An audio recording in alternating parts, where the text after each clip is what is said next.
Hey, Husker fans, welcome back to the Husker Big Red YouTube channel. I'm Chris Peterson of HuskerBigRed.com, and joining me as always, my co-host Danny Gillette of thegreatcornholio.org. And Danny, it's been an interesting week in Nebraska Twitter. How's things over in your neck of the woods? It's never a dull week in Nebraska Twitter, is there? Things have been going pretty good. Just a bye week, so not a lot of news, but a lot of conversation. Always coaching conversation and coaching news. So it's never dull over here, that's for sure.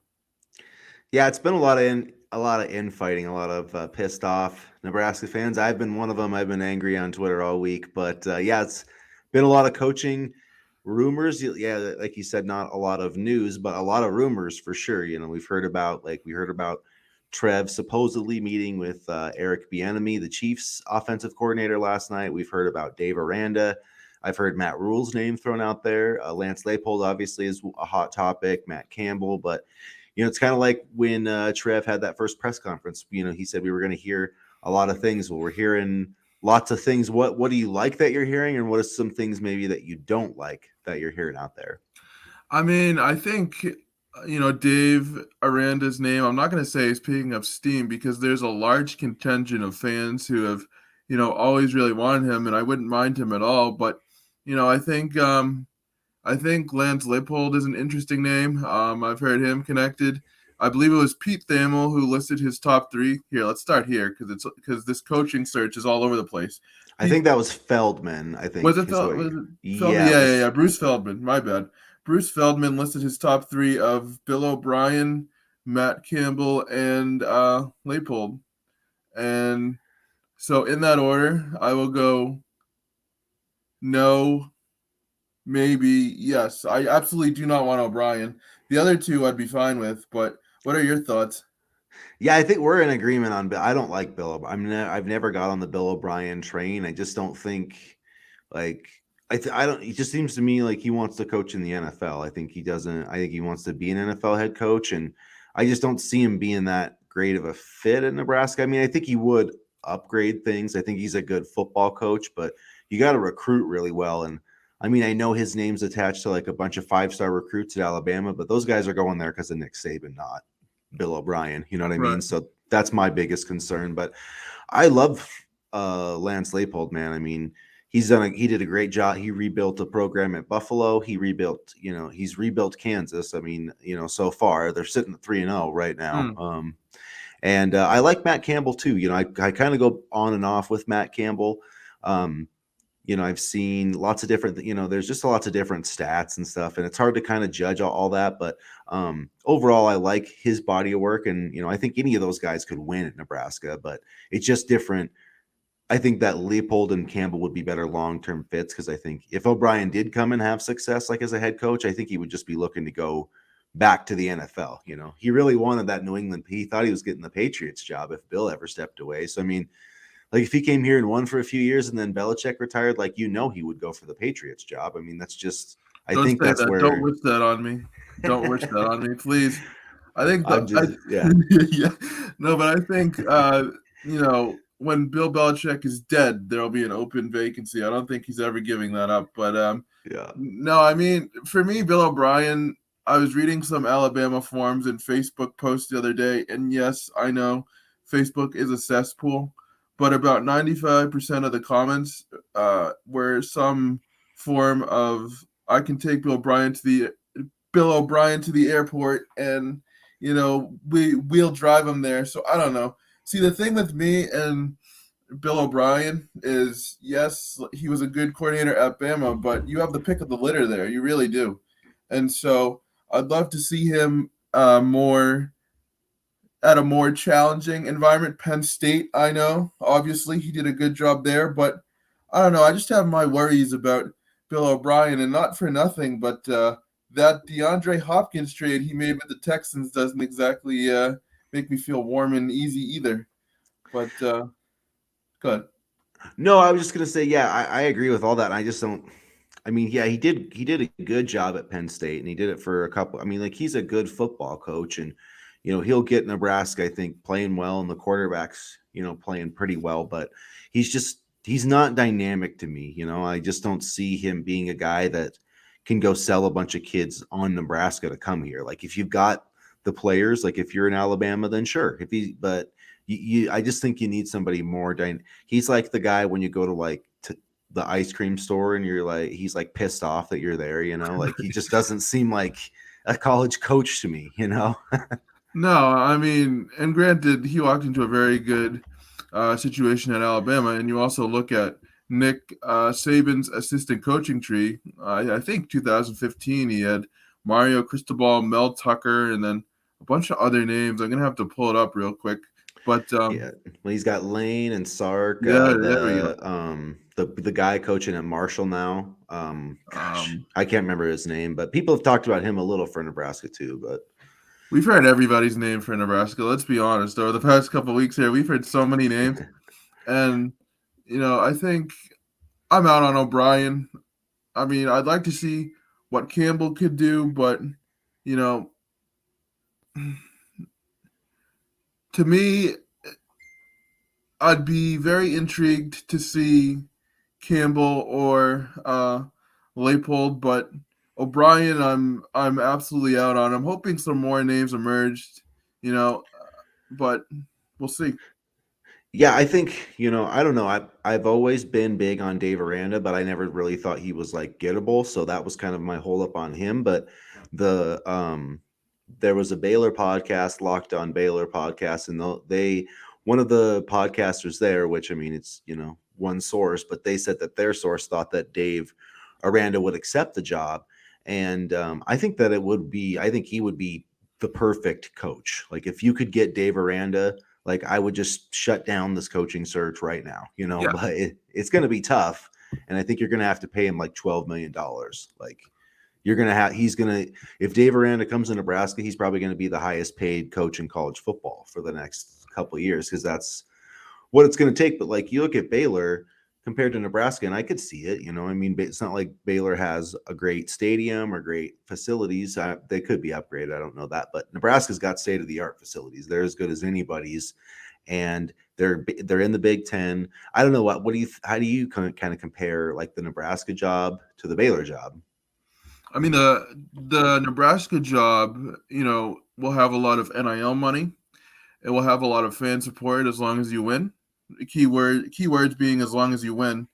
And there is opportunity for them to succeed. And it used to be, okay, can Coach X get a good recruiting class to Nebraska, and will they be able to recruit? Now it's about who's going to offer up the most NIL money to get certain players. Let's be honest here, and how can they take advantage of the transfer portal? So I think if Dave Aranda can come in and you know make sure that he does work in the transfer portal, because there's going to need to be work done there, and does work with NIL, although that's not entirely his doing. I could see it being a very good fit. I mean, Baylor, is always, and I shouldn't say always because I've had some down years. Baylor, seems to have a lot of winning seasons, and I would really like him as a name for head coach. Yeah, I think he would fit. I mean, now one thing is people that I think have gotten lost just like a little bit in Dave Aranda is that this is only his third year as head coach. He started in 2020. I think his record's like 13-10. So I mean, yeah, he had one really good season as the head coach of Baylor. He's also been around quite a bit. He was the DC at Utah State, and that's how he moved over to Wisconsin, followed the coach there. And one thing that interests me about Dave Aranda is he does have a lot of connections to this Nebraska staff. Like we've talked about, Mickey Joseph, hopefully sticking around on this staff next year. Well, he's been on the staff with Dave Aranda. 2019 at LSU, they were on the same staff together. That was Bill a Bush, damn good team, too. yeah, Bill Bush was also on that staff. So I mean, I'm not saying necessarily that I want that Bill. We'll see how Bill Bush performs over the next 9 games or 8 games or whatever. But if he does a good job, or at very least, I think he's proven over his career to be, he can coach safeties or special team. Like those guys wouldn't be bad to start with. on the staff, maybe Brian Applewhite too, Becton. I think there's a few guys there.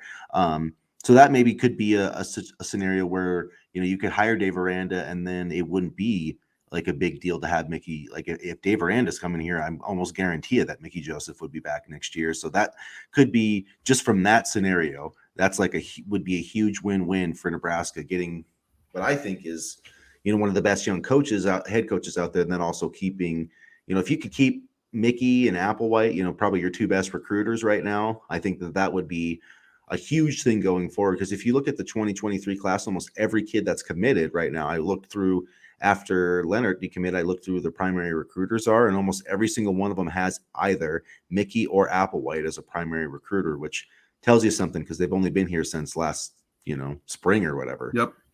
And Aranda also has Texas connections, I would imagine. I mean, and so him and Applewhite could really put a focus on that area.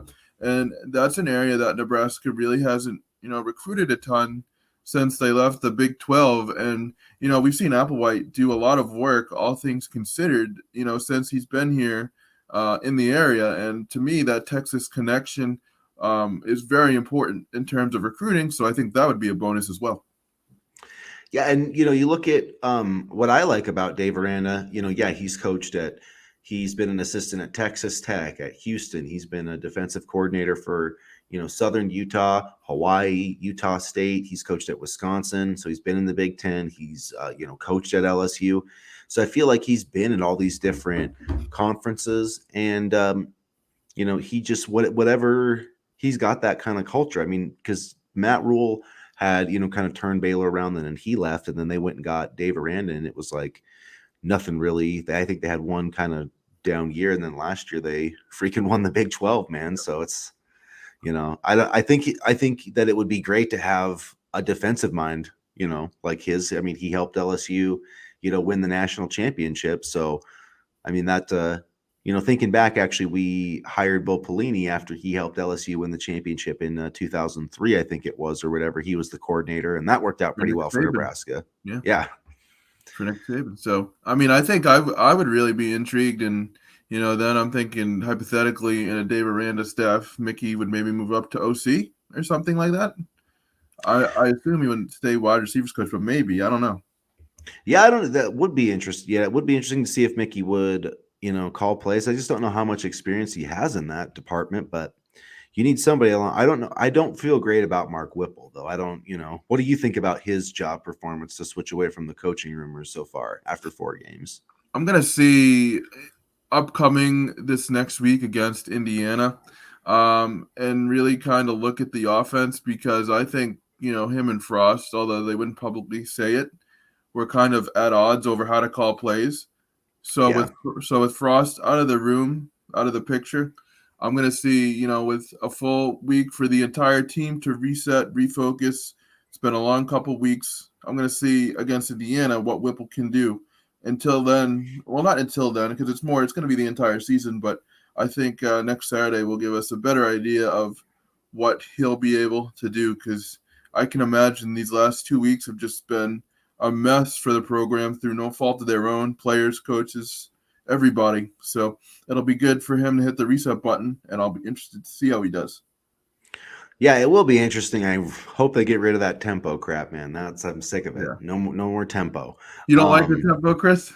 No, not when you're not good. I mean, it's just, to me, that that was a red flag for me, that Mickey. I thought that was, I mean, we talked about that last week before the game. Like, if you and I can see that, why couldn't the head coach see that? I mean, I get he's got a lot of other things, but to me, that was just like, I don't know what in their minds thought that they should be running tempo when they've got a defense that allowed, like, so many yards to Georgia Southern and not that it would have made a huge difference. They probably just would have died a slower death, But we'll see what happens. I mean, Mickey can still get into this thing if they get like 6-6, if he somehow goes 5-3. But I really just don't see that. I just think there's so much dysfunction. But I am excited to see what Bill Busch can do, because I think the defense definitely needed somebody else calling plays. And if somebody else was calling plays besides Shenander, maybe Scott would still be the head coach right now.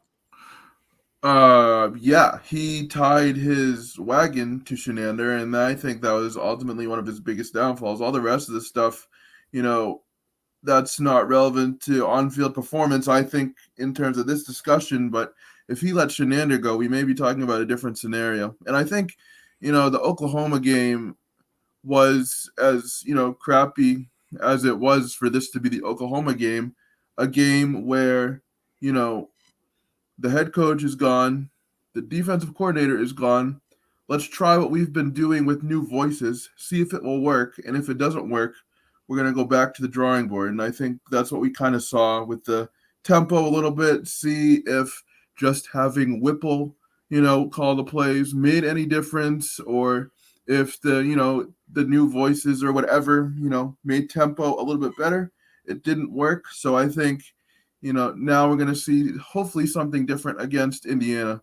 It's just a tough ask for, a team to completely change coaching style in 5 days, and you know, it's Oklahoma, so they're going to make you look bad 90% of the time.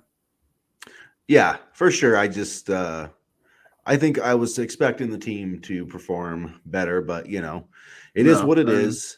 And yeah, he's got these 2 weeks, and this is a game they've got to win. This Indiana game, like this is they need a win so bad. They've lost 11 of 13 games. I mean, what is it now? 7 straight Big Ten losses, I yeah, think.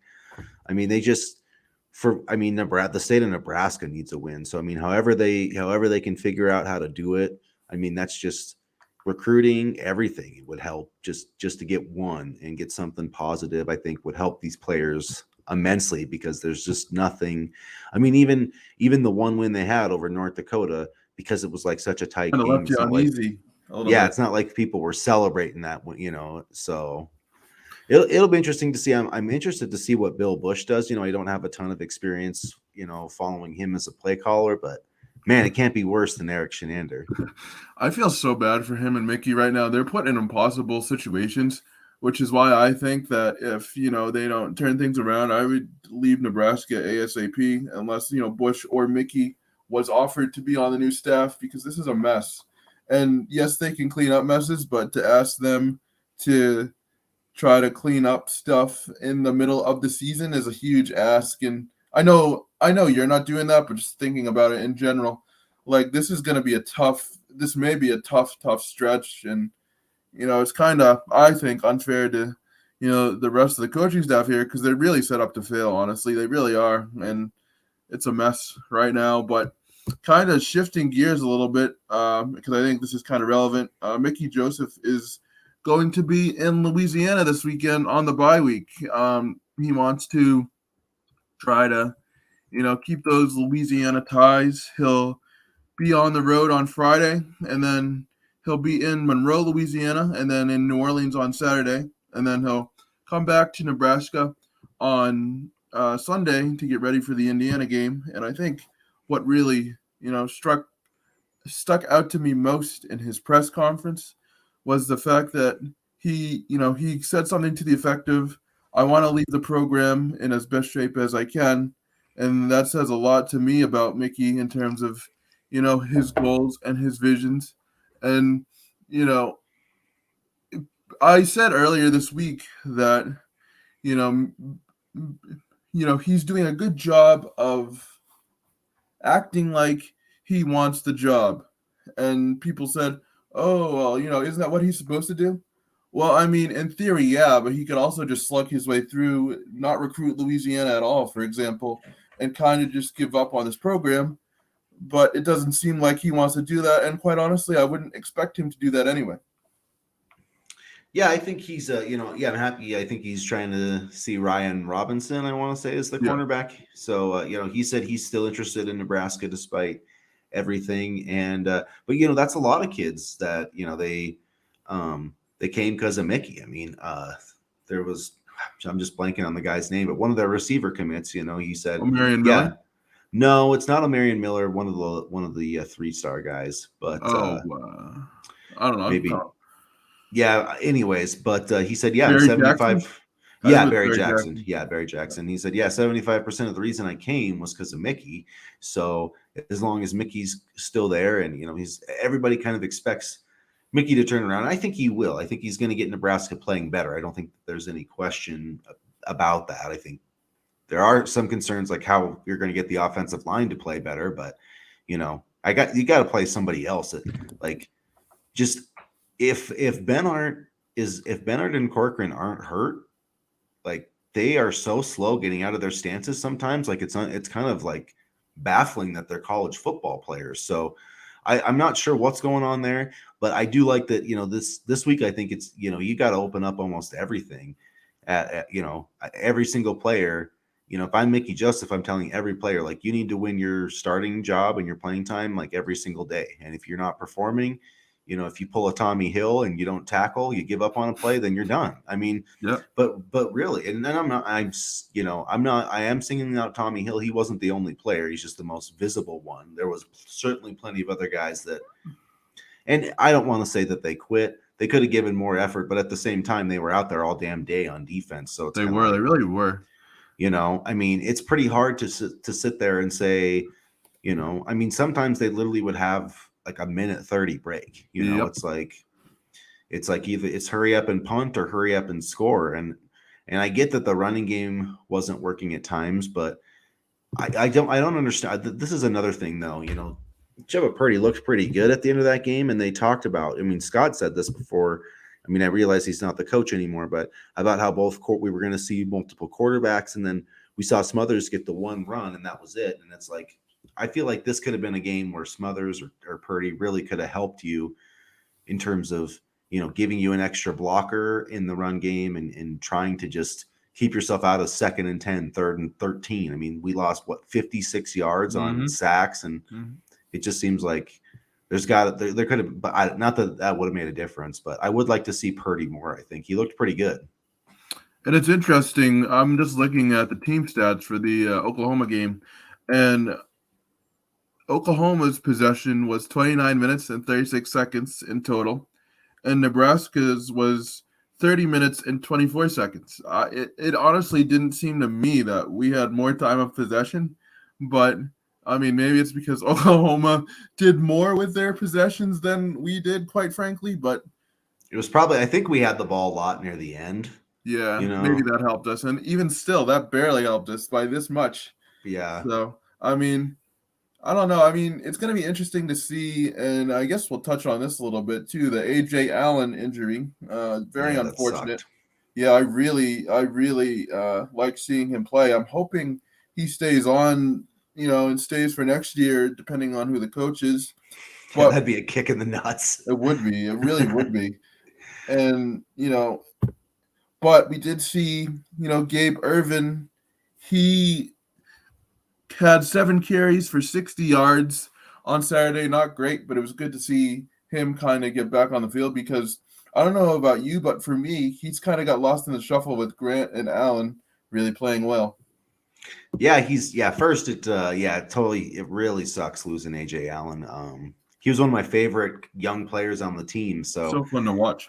but still got Anthony Grant. Yeah, Gabe Irvin, he started last year and then kind of had injury issues, but I was excited about him going into this season. I think he just made it hard with AJ Allen running the ball so well. But Gabe Irvin is, another Buford, Georgia kid. He's really talented. He's got, the size and he's got all the measurable things that you would want. So I feel like he, is going to do a solid job in there.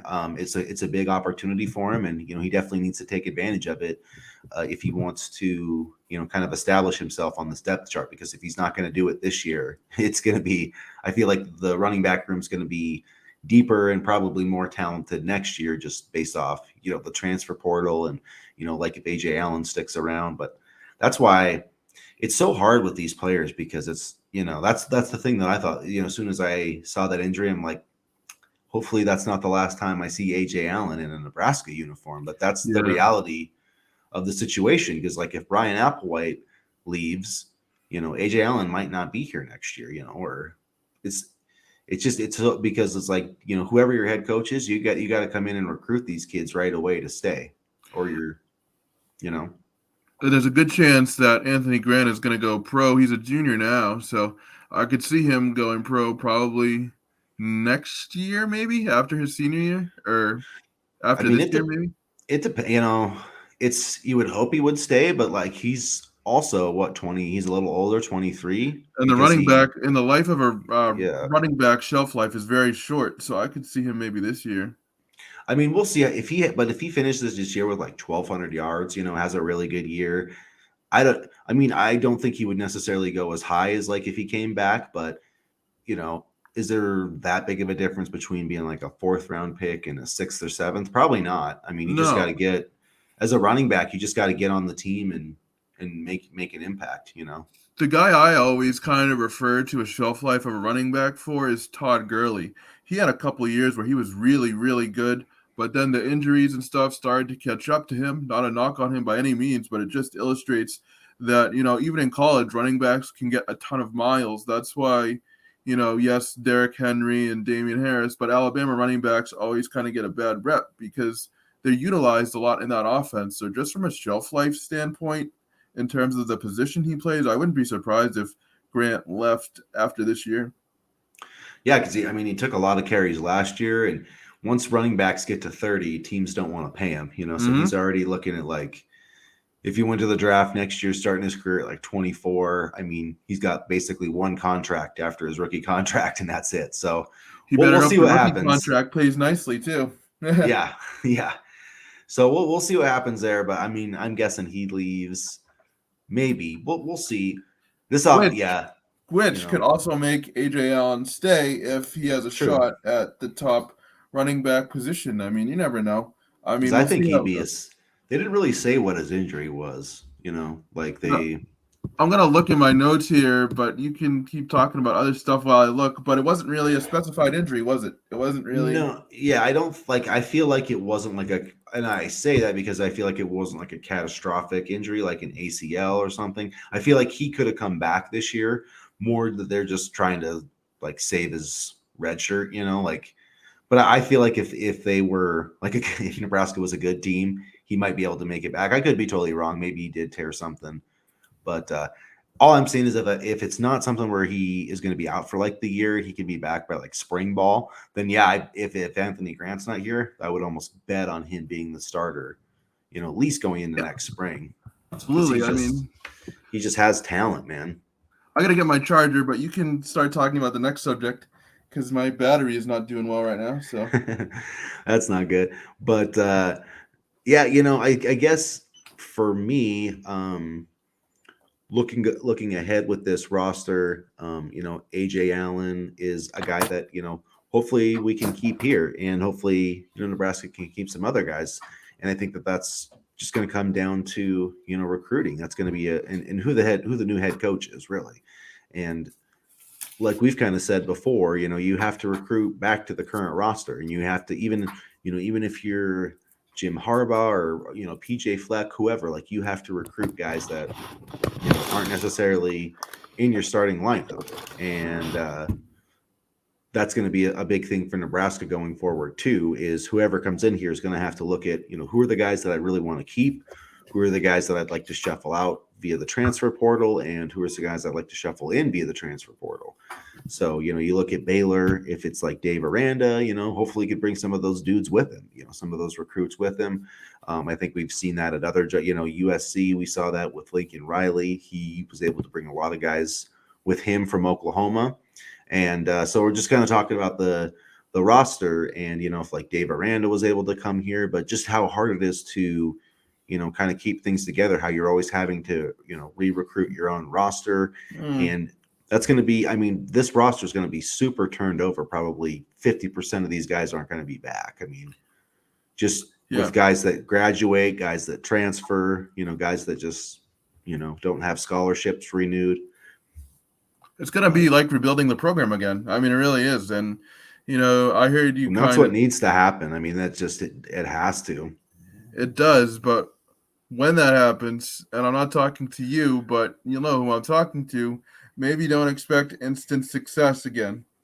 I mean, it's gonna be a rebuilding period. This program is in rough shape right now, but I heard you talk about coaches bringing recruits that they've recruited over. And, you know, whoever the new coach is, I'll be interested to see some of the names they bring, if they bring any names. I mean, you just look at our roster. Trevor Purdy, I think, came here because of Mark Whipple. Marion Miller, one of the 2023 recruits, came here because of Mickey Joseph.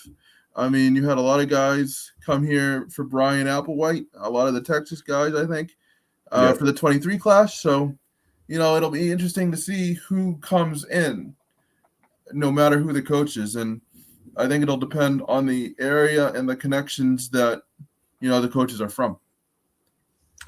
Yeah, and I feel like, I really like Dave Aranda. Like I said, I keep going back to that, but I think he would be a good hire. I'm not trying to get too excited about that. It's going to be hard because like people are going to have to be patient. Like Lance Leipold, Dave Aranda, Matt Campbell, none of these college coaches are leaving their team before the season's over. So like, and that's the same with Eric Bieniemy or, like Matt Rule is another name I've heard thrown out there. Let's talk about Eric Bieniemy, because that's a new name that I personally would like. I'll start with you because I talk a lot. What do you think about Eric Bieniemy? Yeah, I think it would be great. He's a really smart offensive coach. He's I don't know his background that well. I'm not sure what he's got, college wise. So we'll have to check that out because I do think it's, good to have that college experience, but I think he'd be a good recruiter. I mean, young pro coaches tend to recruit well. They tend to connect with players Because they and know that's part of the job. A lot of these older coaches, they can give a crap if, they recruited, but a lot of these younger guys are coming in and say, hey, we know how to build a program. And Bieniemy was a national champion in 1990. Colorado. He was a consensus All-American in 1990. For those who don't know, he played, I believe, I want to say, as a running back, but I could be Yeah, wrong. he was a running back. And some of his coaching resume, he started off as the running backs coach for Colorado in 2001, 2002. Okay. And then he served the same position at UCLA from 2003, 2005. He then went to the pro ranks with the Minnesota Vikings, same position, 06, 09. And then he was the assistant head coach and running backs coach for the Vikings in 2010. He then went back to Colorado, 2011, 2012, as the offensive coordinator, served as the running backs coach for the Kansas City Chiefs from 2013, 2017, and then took on the offensive coordinator role from 2018 to now. So there's a lot of running backs work that he's done, and I'm really impressed with his resume just from reading that there. I don't know what's your take on it. Yeah, I mean, there's a few. I think he could sell the fact that he's coached Pat Mahomes to quarterbacks. I mean, that would be an easy one, Yeah. And I think he would be a great recruiter. Like it just seems, and he probably was. I mean, we probably could check how he did at Colorado and UCLA, but he's got that experience, and that definitely helps. And having that NFL, kids want to play for somebody who's been in the NFL, and you look at a guy like that who's got a fun. Like I think they could get good players to come here. My worry, I guess, is it seems a little like, not to compare it at all to Scott Frost, but it seems the same kind of mold as Scott Frost, like that young offensive guru. However, he's also got a lot more experience, and I don't really worry that much about not having head coaching experience, being a coordinator in the NFL and doing all those different things. I mean, I'd be fine with the right coordinator. Like I said, I would be all for Jim Leonard. I still feel like he would be a really good candidate, if some of these other guys didn't work out. But it's been weird to me that Bieniemy's still in Kansas City, that he hasn't gotten a head coaching job in the NFL, and he's not far from Nebraska. A lot of Nebraska fans I know like the Chiefs, and they're kind of not that far away. So it's kind of gives me a little bit of like the Jim Harbaugh to San Francisco vibes from Stanford, a really smart coach who's right there, going in the opposite direction. But if there was going to be a college team that could maybe steal him away, maybe it would be Nebraska, even though we are the old Colorado rival, but I don't think anybody wants to go coach Colorado. No, Colorado is probably the only program that may be a little bit more of a mess than us, although I don't know if I don't know if that's the case right now, but I don't know. He's just interesting to me because, that experience in the NFL, he can still out coaching Pat Mahomes. Now, granted, it does help when you have the likes of Pat Mahomes and Tyreek Hill on the team, but from what I saw, watching just the NFL, he's not afraid to try for the big play. He's not afraid to, open things up, and I think that's a style that you need in today's football in general. I mean, the rules and stuff are tailored to, offenses, and I'd be interested to see how his work with running backs would translate to the head coaching position in terms of recruiting and style. If he decides to bring more of, involve the running backs more in a theoretical offensive game plan, that could work really well in Nebraska because, we've always preached, run the damn ball. I mean, there's nobody that seems to know it better in, list of coaching candidates than Eric Bieniemy. So I'd be interested to see. I mean, I certainly wouldn't hate the hire. Sure, there's a little bit of, I don't know, like you said, that young, Scott Frost, up and coming coordinator type of vibe, but he has shown that he can get it done in the NFL. So that wouldn't necessarily be a bad pickup for me. I think my biggest concern about him and about people have thrown out Matt Rule's name. I don't really like that. I'm not into him a whole lot, but the thing about Bieniemy is like he's not. The Chiefs are going to be in the playoff. I just don't think he's going to take the timing. I don't think he's going Yeah. to. He's not going to be available till January, and that's not going to work. That's just not. I mean, maybe that's I don't know. It was the Platinum Board, which is an Insider Nebraska message board. I don't follow that. I follow them on Twitter, but I'm not part of the board. But Same here. they reported that Trev met with Eric Bieniemy. So that's just that's what they're saying. But I mean, are you going to convince him to take the job early? Because that's the only way this is going to work. He can't wait. He can't sit there. I don't think he can sit there and come and do like the Charlie Weiss thing, and be like, I'm the head coach of Notre Dame, but I'm also the offensive coordinator of the Patriots. Like, I just don't. This isn't that era of football. That was before the transfer portal and before early signing day. If signing day was still in February, like, sure, that might work out. Now the main signing day is in December. And he also, no coach better do the Charlie Weiss thing where the University of Notre Dame is still paying him oodles of money just to, pay off his contract. I mean, boy, does Charlie Weiss have a sweet deal or what? If only our jobs could do that for us. But anyway, yeah, you're right about that.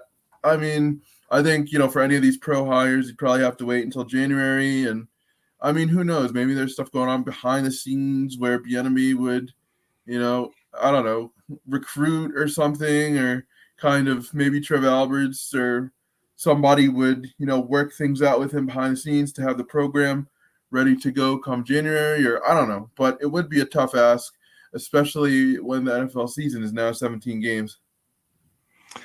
Yeah, yeah,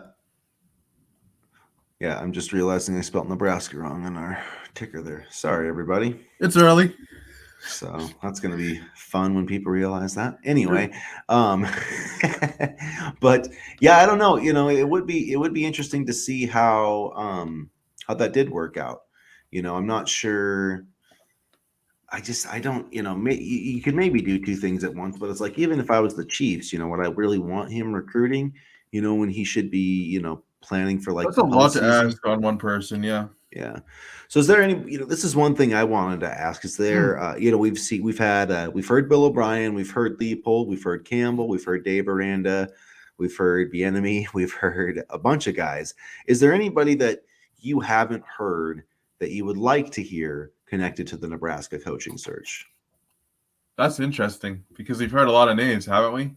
Yeah, like everybody, but not really, because anything that that I would want to hear would be a pipe dream. I was thinking of some of the younger coordinators in the NFL, but I honestly think that Eric Bieniemy would be that guy, because I always thought he was a good offensive coach, a good mind, and it's just been a matter of him trying to get a shot. And so I think honestly that would be my answer, because every year I'm always wondering, like, why are no teams hiring him? Do they know? Is he really helped out by Mahomes and last year and the last couple of years Tyreek Hill, or do teams just what do they see? What are we missing? Because I figured he would at least get a shot by now to be a head coach somewhere. Yeah, I mean yeah, it's weird. It's hopefully he'll get his opportunity. I mean, it's got to come soon, I would think. I'm definitely rooting for him to get an opportunity wherever he goes. Yeah, he instead of all they just hire these retreads. It's like hire, everybody wants the young OC. I don't see why it just doesn't make any sense to me. But we'll see. We'll see what happens. I think he's going to get his due soon, but I just don't see him being the coach at Nebraska. I don't know. We'll see what happens. No, because it is a tough ask. Like when you're say the Kansas City Chiefs make it to the Super Bowl, they always have a shot with Pat Mahomes. Then you're talking February. Then it's like, okay, Yeah. maybe not. I mean, in theory, if he was like on a bad team, like I don't know, the Lions or something, where their season is over by like November, not really, but you know what I'm talking about. Yeah. And then they could like kind of get him ready for the job. Then maybe, but with Kansas City Chiefs, they're usually always playing postseason football, so I don't think that would be a good fit timing wise. Coaching wise, I think maybe. But what about Matt Rule? What do you think about Matt Rule? I liked him only because he was able to bring back the Baylor program a little bit in terms of winning. I'm gonna look up his record really quick. I know he's not doing well at Carolina right now. No, he sucks now, but he did really well at Temple. I mean, Temple was nothing, and then he built them. I'm pretty sure Baylor was like on coming off probation, or I know that I know with Art Briles, yeah, that was a whole mess, and he right. really did a good job. So at Temple, started off as 2-10, 2013. I'm gonna go from 2013 to 2019, 2-10, 6-6, 10-4, 10-3. 1-11, 7-6, and 11-3. And I think the 1-11 year in 2017 was after the Art Briles stuff. Yeah, that was his first year at Baylor, I believe. So it's definitely intriguing because he knows how to build programs, and I think that's going to be somebody that we need. And I think in Matt Rule's case, I don't think he'll be in Carolina at the end of the season, so he may get a chance to hypothetically interview him a lot sooner than we thought. Yeah, that is the one. Like, hopefully he gets fired like soon. Just fire him tomorrow, Carolina, and then we can, I wish Joe Brady didn't go to Carolina because then we might be singing a different song about him too. But he really, I'm not going to say he messed things up because Carolina had like 17 different quarterbacks, but having that, it's kind of like having Nebraska on your resume right now. Having that Carolina fired thing on your resume doesn't look good no matter what. And like my thought with Rule is Nebraska fans are going to compare him to Bill Callahan since he's like a fired coach, but Bill Callahan never had the college coaching on his way. Like Matt Rule built Baylor and Temple, and he was known for having like a really good culture. And I know he is interested in coaching college because his name was floated around a lot. When Jim Harbaugh was flirting with the Vikings. Excuse me. But when Jim Harbaugh was flirting with Minnesota, there was some talk because Matt Rule was like already on the hot seat in Carolina that if Michigan paid up, maybe they could get him. So I feel like he's been looking to get back to college. And I don't necessarily think that, just because someone doesn't succeed in the NFL doesn't mean we should look at Nick Saban, Steve Spurrier, Bobby Petrino's another one. He was awful with Atlanta and then did a pretty good job at Arkansas before, he got in trouble with I think it was an intern or something. I don't know. I'm not sure what it was. Something like that, like, Urban Meyer.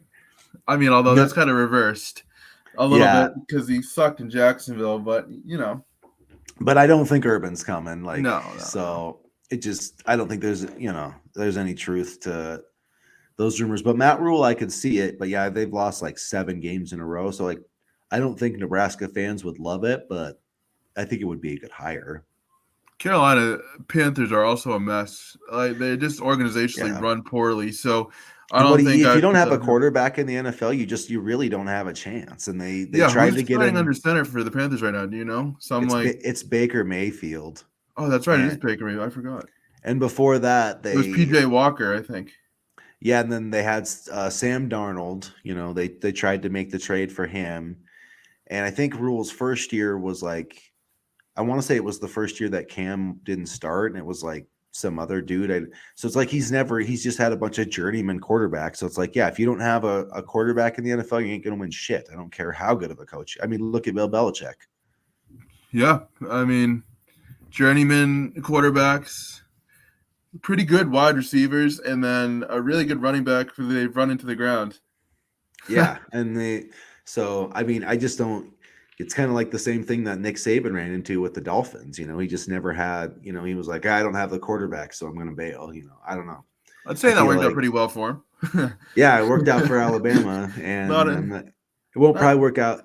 So I think you look at the coaches that come just from the NFL.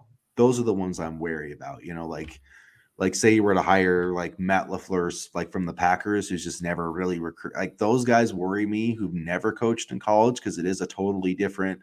The thing is, like in the NFL, I feel like there's more like your scheme wins more. In college, it's more about personnel. I feel like in the NFL that matters too, but just it's How like the personnel fit into your scheme.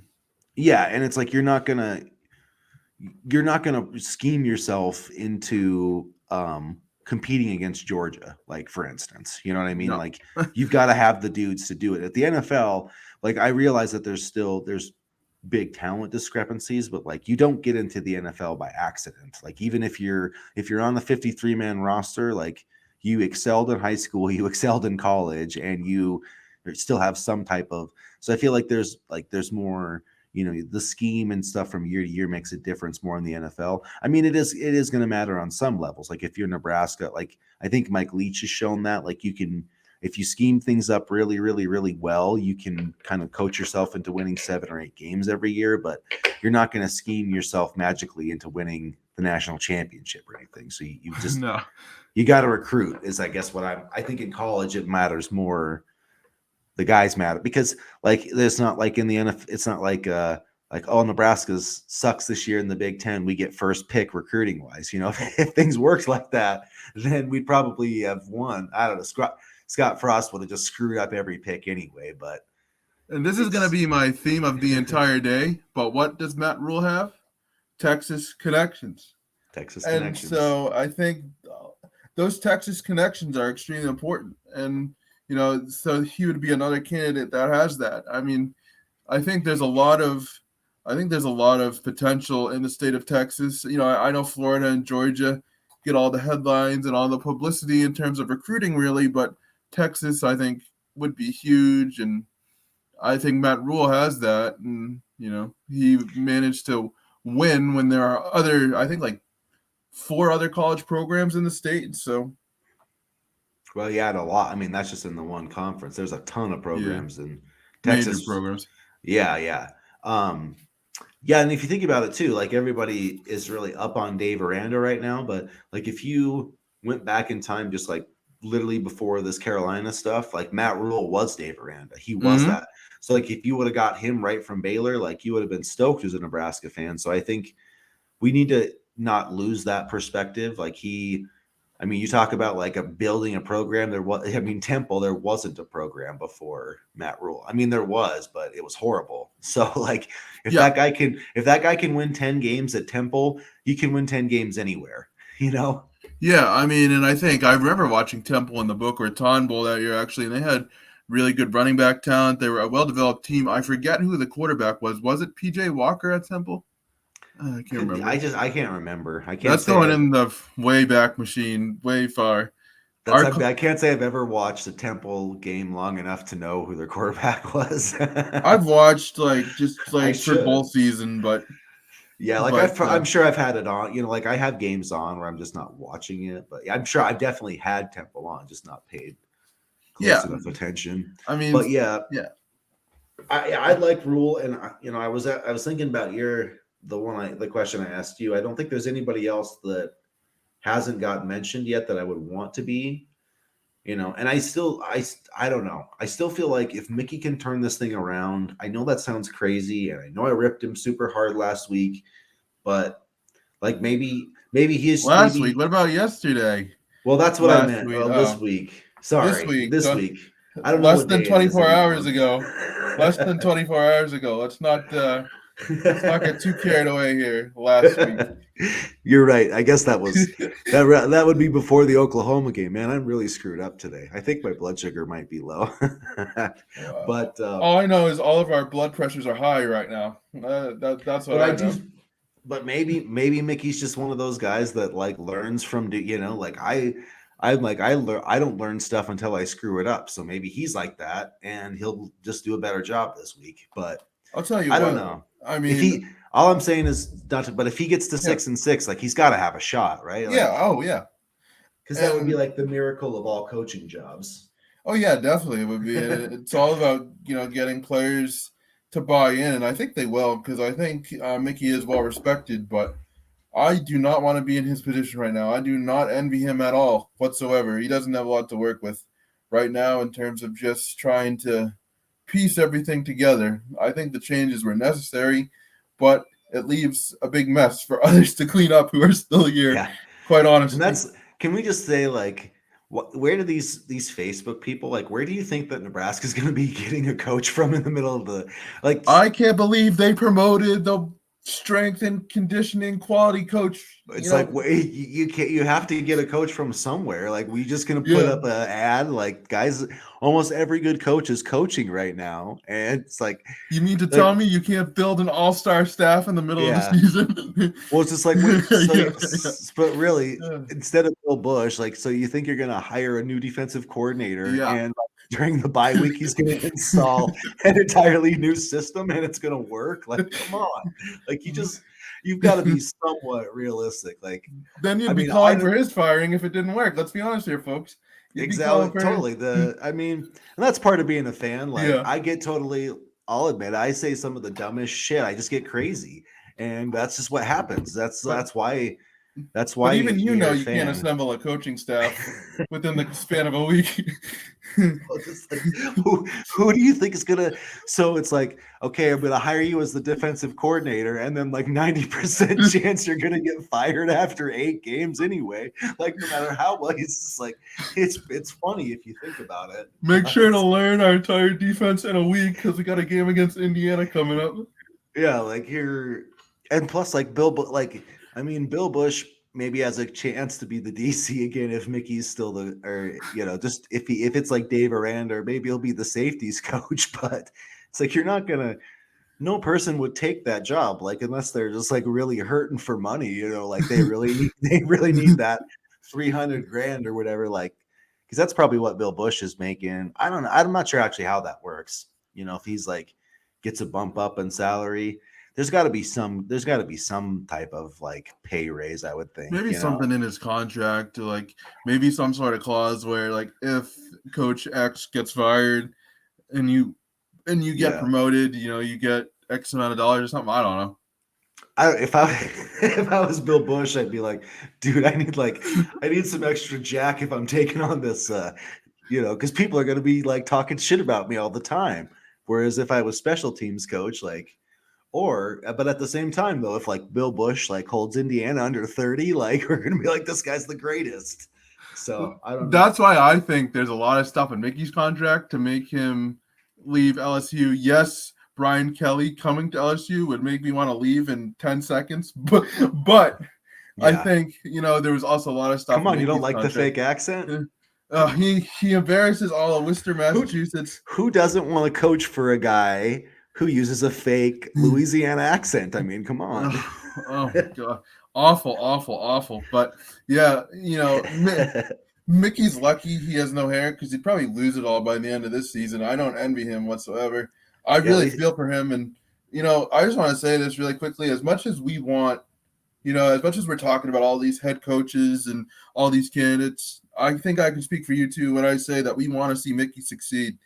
Like, we write all this stuff because it's the bye week. It's boring, and all the coaching all the coaching rumors get people excited. But we want Mickey to succeed, and it's just a tough task, man. It really is.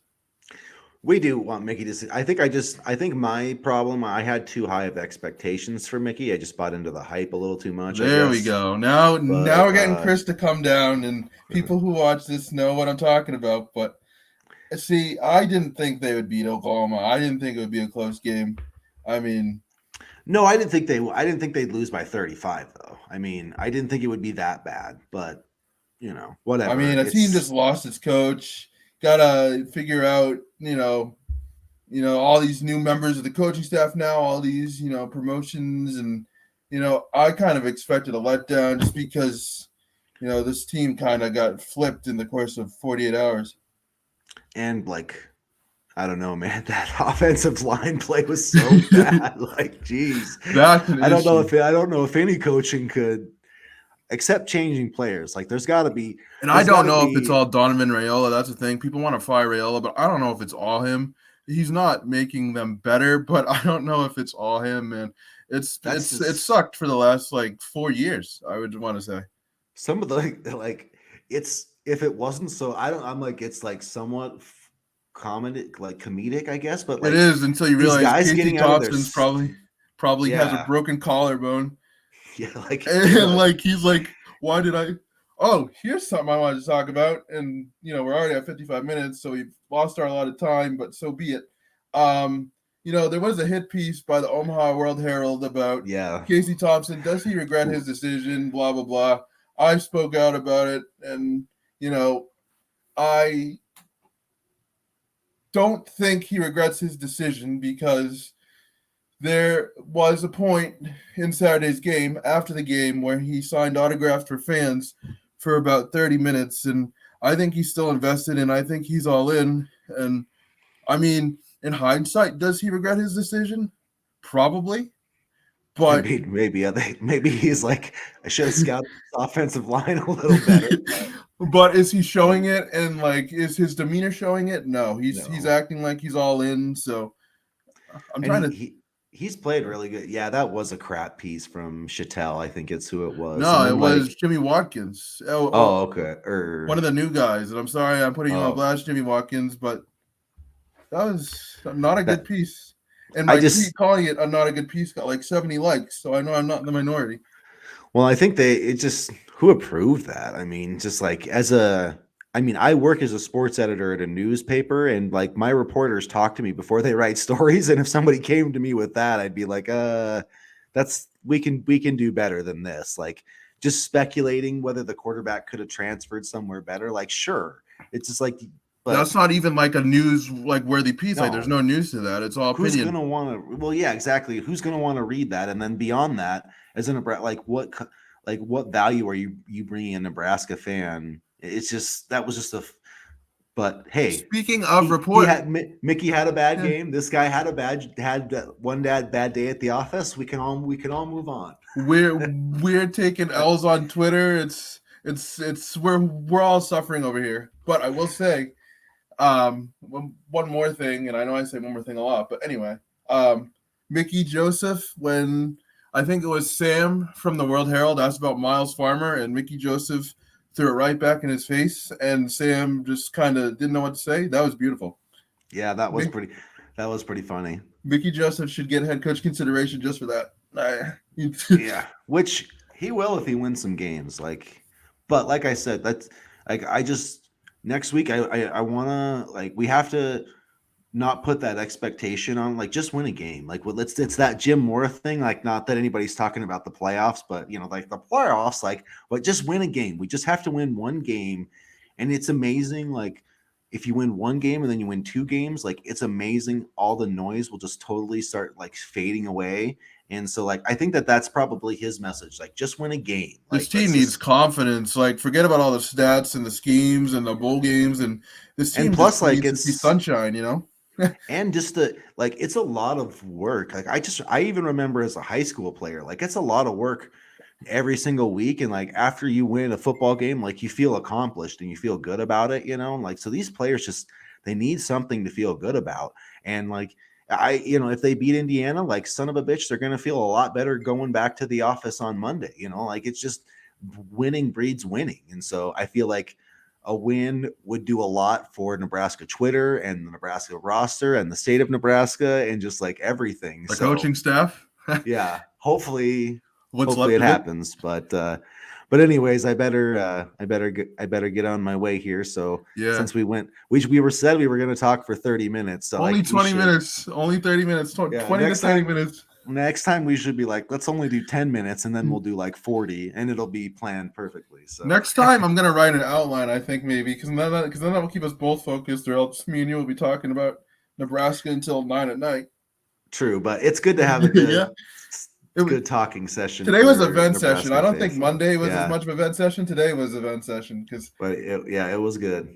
it's just crazy things happening all around in Nebraska land. So I mean, if one thing is for sure, this team is not giving us a lack of content. I was worried about that heading into this year if the season got bad, but hey, they're not lacking content right now. And the one thing we know we haven't lost with Nebraska is the passion that we've all got for it. We might all disagree, and like I said, it's okay to have opinions, but as long as we don't like take shots at each other or get political, like it's all good. It's always Huskers, man, you know. Absolutely, and it's always fun, always a lot of fun. Yeah, sometimes not always that much fun watching being a Yeah. fan. Like there's been times where I've been like, why am I a fan of Nebraska? But that's okay because someday it's going to all be worth it again, guys. Like we might never win the national championship again, but someday we will win a Big Ten fucking championship. It Hopefully will before happen. I'm 80. Hopefully before I'm 80. If the Cubs can win the World Series, we can win a Big Ten championship, you know. So I like that, yeah. It will happen. So anyways, that's the episode again for today. So if you like, if you love Nebraska football, man, hit the subscribe button, hit the like button, comment, follow us on Twitter. Danny's got his handle there at Eddie B Cornholio. Mine is at Husker BR. And as always, go Big Red. Go Big Red.